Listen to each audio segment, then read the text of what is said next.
Meus irmãos, a paz do Senhor, quem saúda-vos é o seu irmão em Cristo, Davi Lucas. E eu, Kennedy Ferreira. Hoje estaremos falando sobre fraqueza espiritual. Você que tem interesse nesse assunto, fique até o final conosco.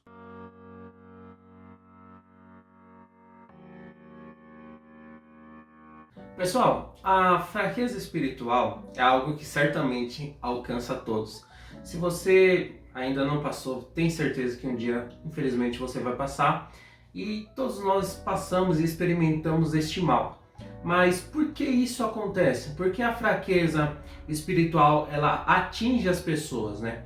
Primeiro ponto que a gente tem que entender é que a fraqueza espiritual acontece por causa do nosso próprio corpo, da nossa própria carne. Por quê? A carne ela sempre vai se indispor a fazer aquilo que é do Espírito, né? Nós vemos em Gálatas 5,17 a afirmação de Paulo, onde ele fala que o desejo da carne é contrário ao Espírito, da mesma forma que o desejo do Espírito é contrário ao desejo da carne. Então, por muitas das vezes, a carne ela se indispõe a fazermos coisas que é do Espírito, como orar, como jejuar, como cultuar a Deus, entre outras coisas relacionadas a este mundo espiritual. Nós temos que entender também que a fraqueza ela nos atinge por causa das limitações do nosso próprio corpo.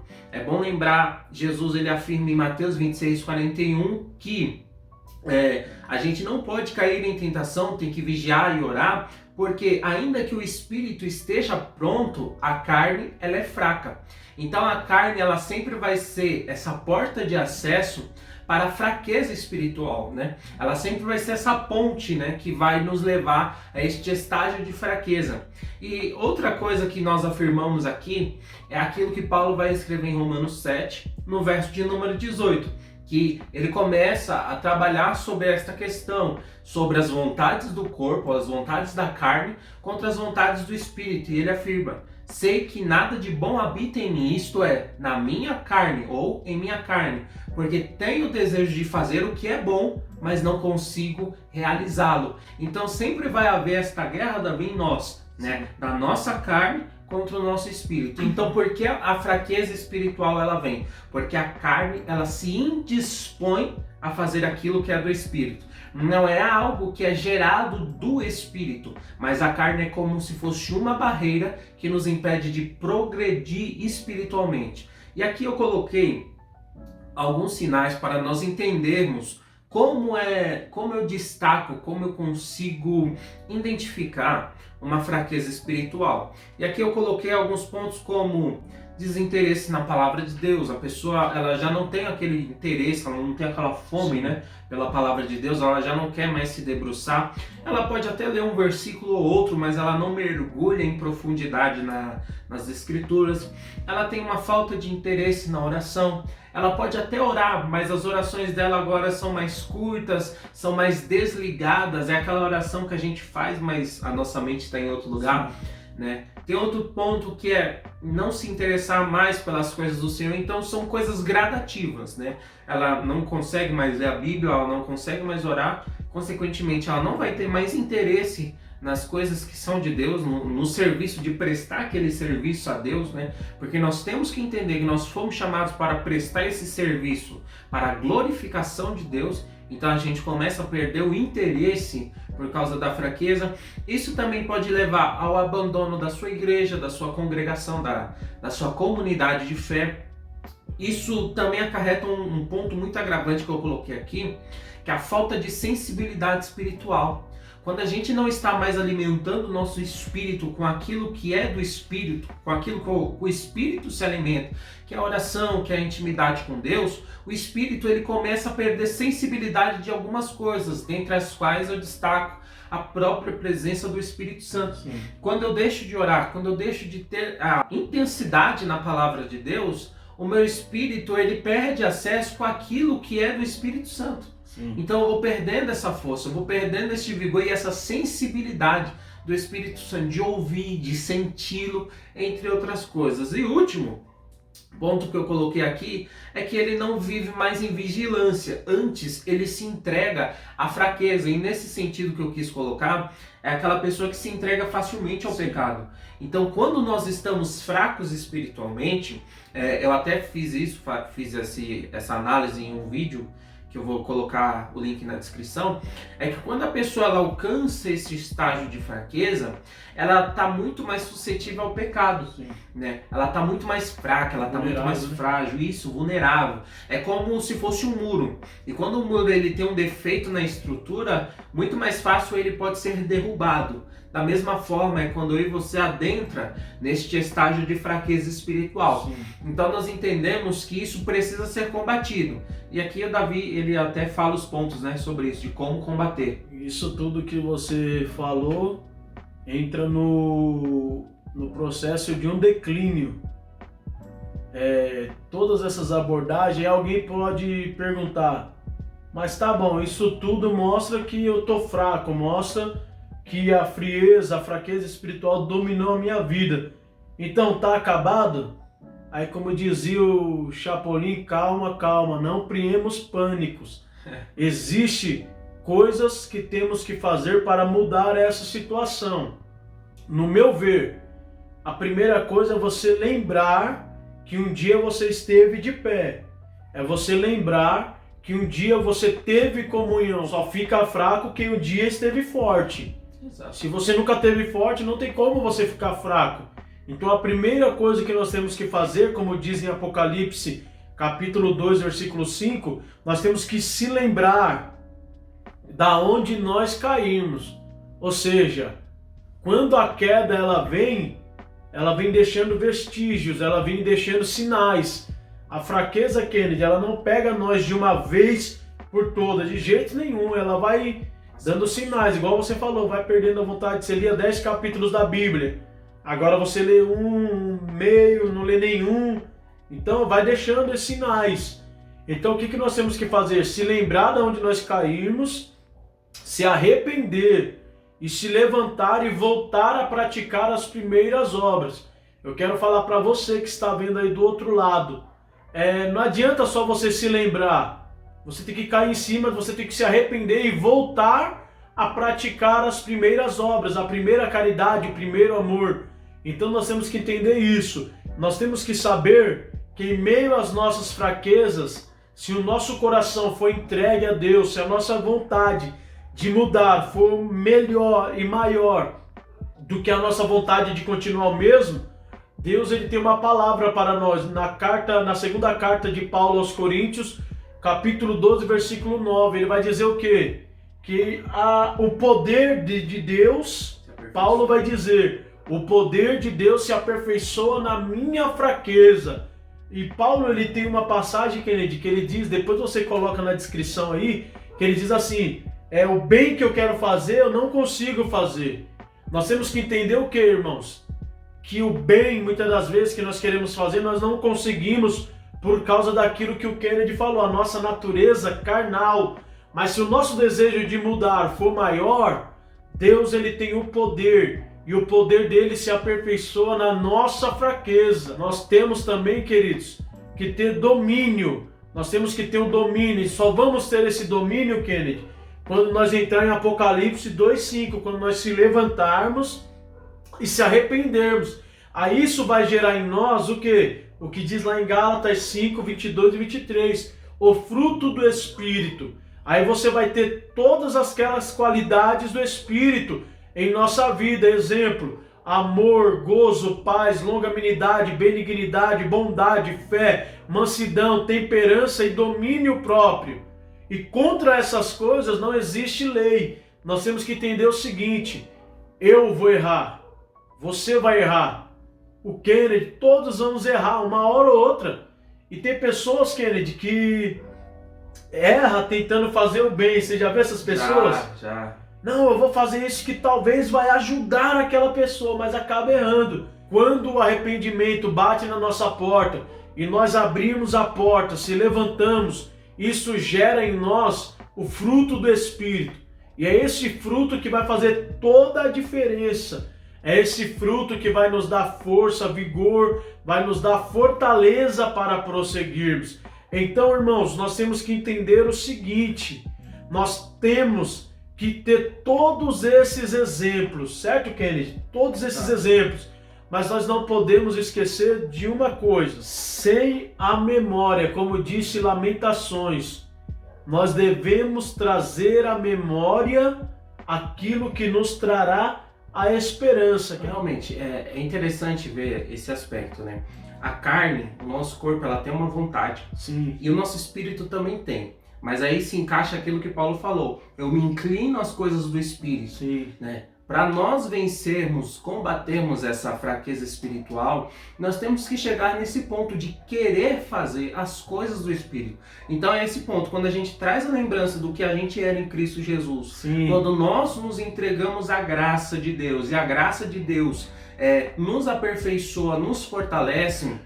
E outro ponto, a gente nisso se inclina às coisas do Espírito Santo, a fraqueza ela já não tem mais efeito, ou ela não é tão forte em nós. Então nós precisamos entender esses pontos, né? Sim. E um ponto é que a gente precisa exercitar sempre isso, porque da mesma forma que não é do dia para a noite que você se torna fraco, não vai ser do dia para a noite que você vai se tornar forte. Então vai ser algo que você precisa exercitar, né? Ainda que coisas exteriores se pereçam ou passem, mas o nosso homem interior ele precisa ser renovado. Paulo ele fala isso muito bem claro em 2 Coríntios, né?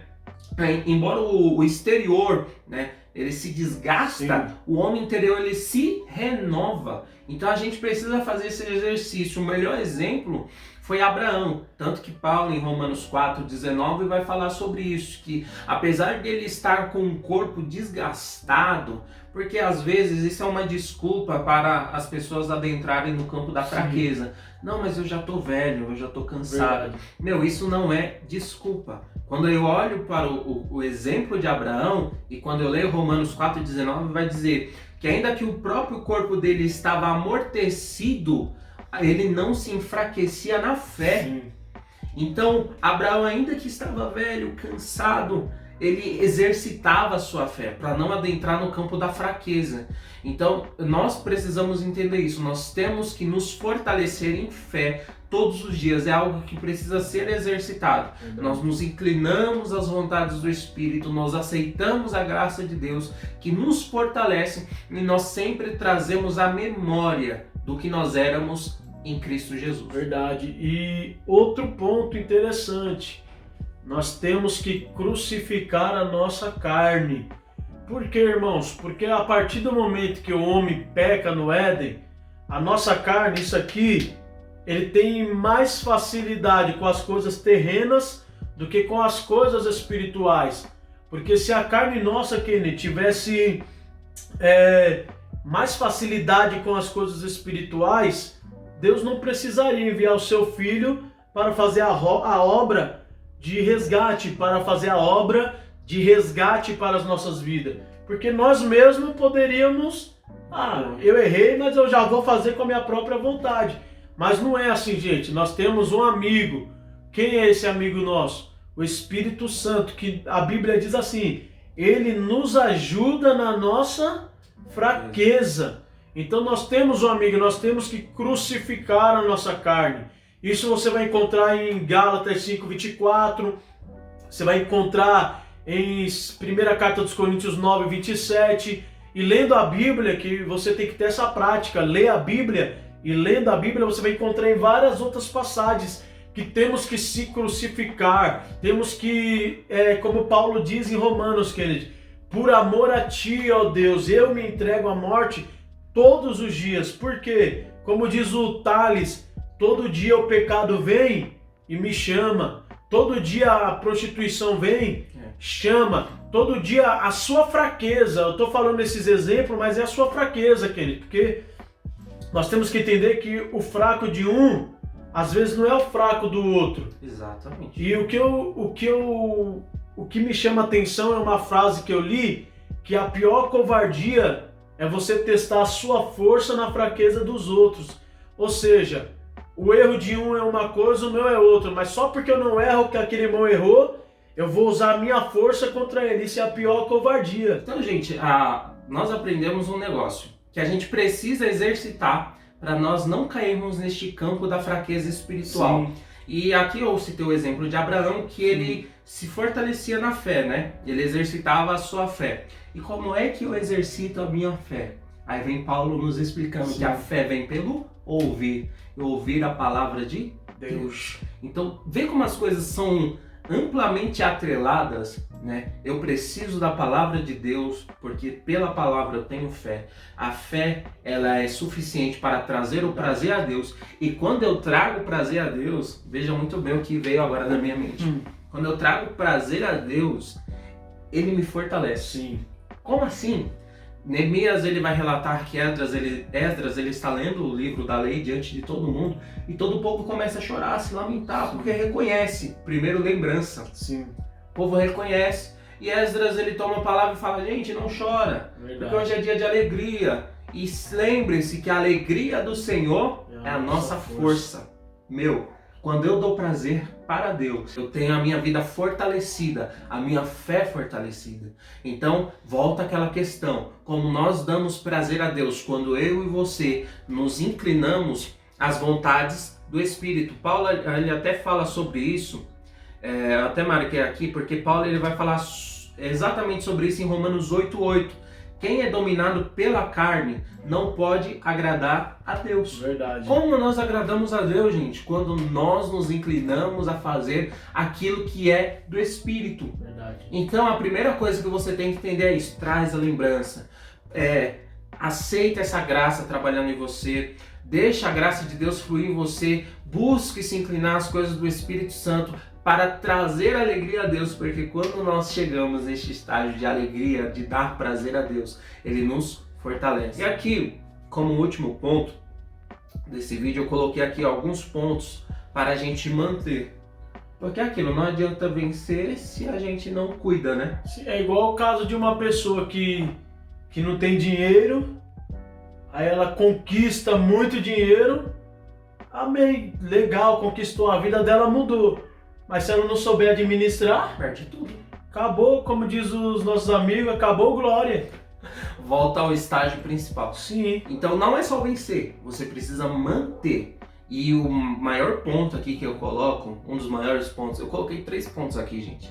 O maior ponto é a vigilância. Sim. Né? Em 1 Coríntios 10:12, Paulo vai dizer: assim aquele que julga estar firme, cuide-se para que não caia. O outro exemplo é o que já citamos de Jesus em Mateus 26:41, vigiem e orem para que não caiam em tentação. Então, nós precisamos primeiro sempre fazer esta autoanálise.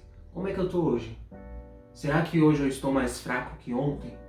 Será que eu estou mais fraco que semana passada? Sempre faça essa avaliação, e essa avaliação sua, ela sempre tem que ser com o desejo de querer mais. De querer ser mais próximo de Deus, de querer ser mais íntimo de Deus. Sim. Então a primeira coisa que nós temos que fazer é viver uma vida de vigilância.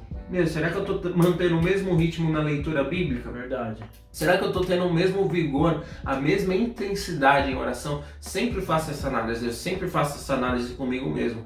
Será que eu estou ardendo de amor por Jesus da mesma forma que eu estava ontem? Ou estou mais, estou menos? Eu sempre faço essa análise. E quando eu vejo que houve algum tipo de declínio, eu já ligo a anteninha. Peraí, eu preciso me reavaliar e prosseguir gradativamente. Né? Nós temos sempre que lembrar que a Bíblia nos indica sobre esse processo gradativo, de fé em fé, de força em força, de glória em glória. Pessoal, então um ponto que a gente tem que parar para analisar é exercitar a fé com objetivo. Aqui eu destaquei aquilo que Paulo fala em 1 Coríntios 9:26. Sendo assim, não corro como quem corre sem alvo, e não luto como quem esmurra o ar. Ou seja, Paulo ele está falando que o que ele faz com objetivo. Né? Então nós temos que entender que isso é fundamental para o exercício da fé contra a fraqueza espiritual. Porque se eu não tenho objetivo, se eu não tenho um propósito, para que orar? Para que ler a Bíblia? para que ter uma intimidade com Deus? Mas quando eu tenho um propósito, consequentemente essas coisas fazem padrão da nossa vida. Algo que sempre é preciso ser dito, porque a pessoa fala assim, não, eu já estou salvo, minha salvação está garantida, mas você já parou para pensar que Paulo, ele falava sempre sobre guardar a fé, Sim. cultivar a fé? Nós somos salvos pela graça, sim, mediante o quê? A fé. Mas se você não exercita a sua fé, como é que a gente alcança esse contexto de salvação? Claro, eu não estou falando de algo que é relacionado a obras. Eu estou falando da fé, mas a fé é algo que vem de Deus, isso é fato. Mas nós precisamos cultivar a nossa fé. Sim. Entenda, para ficar bem claro aqui para todo mundo. A fé é algo que é gerado de Deus em nós, mas nós cultivamos. É como se Deus nos desse a semente, sim, para que nós cuidássemos dessa semente, para que ela crescesse. Então, a mesma coisa assim. Então, quando eu tenho um objetivo, esse objetivo é fortalecer a minha fé, é guardar a minha fé, é viver para Deus, todas as coisas fluem naturalmente e não há mais espaço para a fraqueza espiritual, ou ela não é mais tão agravante assim na nossa vida, né? O último ponto aqui, que é o principal que eu destaco, é viva em espírito. Cara, Paulo ele escreve em Gálatas 5,16. Esse capítulo de Gálatas você precisa ler na sua casa. Por favor, terminou esse vídeo, abra a sua Bíblia, se você não estiver com ela aí aberta ou acompanhando, e leia o capítulo 5 de Gálatas. Então, gente, viva em espírito e você de maneira nenhuma vai dar razão ou prazer ou satisfação às coisas da carne. É que nem um exemplo, todos aqui já ficou doente algum dia na vida. Sim. Febre, aquela gripe. Aí quando a sua mãe, a sua avó fala, você tá doente, aí o que você tem que fazer para melhorar? Aí ela dá receita. Você tem que comer para se fortalecer. Aí o que você fala? Vó, mãe, mas eu tô sem fome. Ela fala que não, mas se você quer ficar forte, você tem que se alimentar. É a mesma coisa para a gente finalizarmos. Quer ficar forte? Você tem que se alimentar com as coisas de Deus. Então, só para relembrar os pontos, vamos lá? Primeiro ponto, lembrança. Você fazer aquela análise de si mesmo, do seu estágio atual e fazer sempre a comparação daquilo que você era e daquilo que você precisa alcançar segundo a palavra de Deus. Se entregar totalmente à graça de Deus, deixar que este poder de Deus se aperfeiçoe na sua fraqueza. Nisso, você começa a trabalhar o domínio próprio como uma característica de fruto do Espírito Santo, exercitar sua fé, né? Sua força espiritual através da fé, sempre, e crucificar a carne. Esse ponto aqui de crucificar a carne, gente, não é que você vai se esmurrar, vai se espancar. Paulo ele fala bismurro, mas é no sentido espiritual do quê? De não deixar a carne realizar os seus desejos. As obras da carne. As obras da carne são impedidas. Então, quando eu impeço as obras da carne, eu estou esmurrando ela num sentido... não ficar de se bater. Então, pelo amor de Deus, gente, não vai se espancar, tá bom? Vai chegar roxo em casa aí não, meu. É no sentido de você não dar razão aos prazeres da sua carne. Sim. Então é isso, gente. Se você gostou desse vídeo, curte, compartilha com seus amigos, com sua família, deixa um comentário aí o que você achou, o que você entendeu desse vídeo. É muito bom para sabermos como está o desenvolvimento do nosso trabalho. Sim. E que esta palavra arda em seu coração.